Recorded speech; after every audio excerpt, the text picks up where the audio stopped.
É provável que em algum momento da sua vida você tenha se questionado, afinal, como foram feitas as lendárias pirâmides egípcias.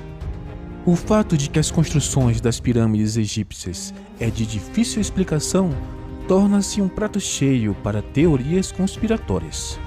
Na época de construção da Grande Pirâmide de Gizé, os egípcios não utilizavam locomoção com rodas para ajudar no encaixe de blocos com até 10 toneladas e isso uns sobre os outros. E ainda assim a coisa foi feita, parou em pé e foi o mais alto prédio do mundo por 3.800 anos, até a construção da Catedral de Lincoln que fica na Inglaterra. Mas afinal, como isso foi possível? Eu me chamo Charles Boniek, sou editor do blog e do site Contos do Mundo Real e sejam bem-vindos a mais um vídeo.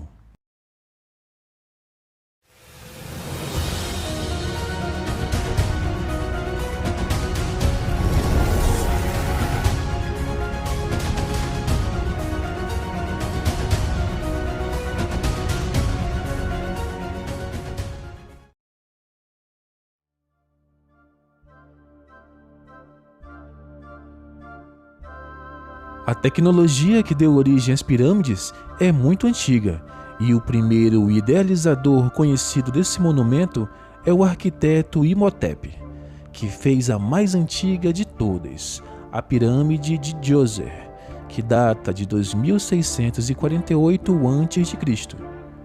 Antes dela, os faraós eram enterrados nas mastabas, tumbas subterrâneas cobertas por pilhas retangulares de blocos e com paredes inclinadas. Essas paredes continuaram a ser usadas ao longo de milênios por egípcios, que não pertenciam à realeza. Imhotep, aquele mesmo que foi o vilão no filme A Múmia, simplesmente pensou em construir uma mastaba pequena sobre uma grande, e depois disso, uma menor ainda sobre essa, criando 6 camadas, num edifício com impressionantes 62 metros de altura e 125 de largura. E essa sobreviveu até hoje.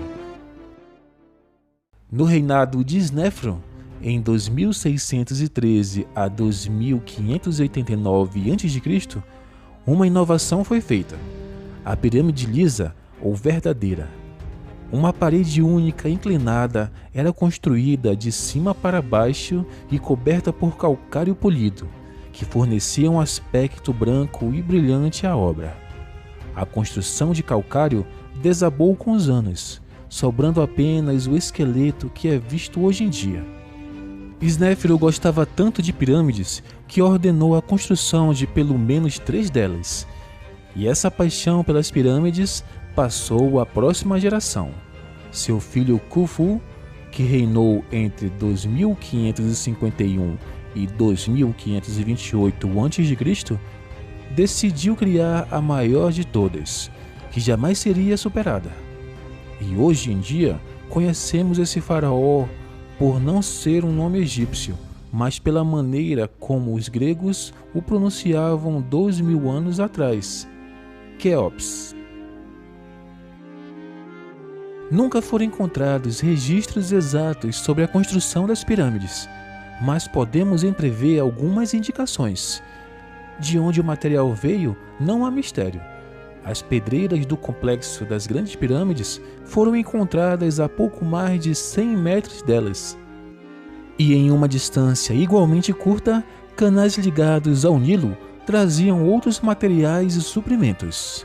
Mas a questão sobre como as pedras foram para lá é considerada respondida pela maioria dos historiadores por meio de uma dica deixada alguns séculos depois: a tumba do governador Dihotep. Dihotep governou em 1900 a.C. e mostra uma estátua colossal sendo arrastada por 172 trabalhadores. Em frente ao caminho, alguns deles jogam água para facilitar o deslizamento. O arqueólogo experimental Dennis Allen calculou que meros 8 trabalhadores seriam necessários para puxar um bloco médio de 2,5 toneladas com um trenó. Porém, há questões ainda mais intrigantes, como tais materiais foram içados a mais de 100 metros de altura. A resposta mais aceita para esse mistério vem dos escritos de um historiador grego do século I a.C., Diodoro Sículo.